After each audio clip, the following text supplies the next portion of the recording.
কাক যখন মনের আনন্দে আম খেতে খেতে গান গাইছিল, তখন এই টুনি সেখানে এসে বলল, বাহ কাক ভাই, গাছটাতে তো অনেক আম। আমাকে একটা আম দাও না, আমিও খেয়ে দেখি কেমন স্বাদ। টুনির কথায় কাক রেগে গিয়ে বলল, না না টুনি বউ, এই গাছের আম তোমাকে দেওয়া যাবে না। এই আম শুধু একা আমিই খাবো। এ কেমন কথা? এটা তো জঙ্গলেরই গাছ, এর মানে এই গাছের ফল সবাই খেতে পারবে।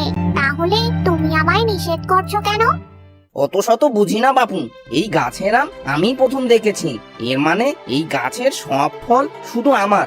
এই নিয়ে আমি আর কোনো কথাই শুনতে চাই না। কাকের কথায় টুনি কিছুটা কষ্ট পেল। বেশ, তুমি যখন আমাকে এই কথা বললে, তখন আমি চলে যাচ্ছি। এই বলে টুনি সেখান থেকে চলে গেল। টুনির চলে যাওয়ার দিকে তাকিয়ে তাকিয়ে কাক তখন মুখ বাঁকিয়ে বলল, চলে গেলে আমার তাতে বয়েই গেছে। বন্ধুরা, পরের পার্ট দেখতে হলে ভিডিওটিতে লাইক করে চ্যানেলটি সাবস্ক্রাইব করে দাও।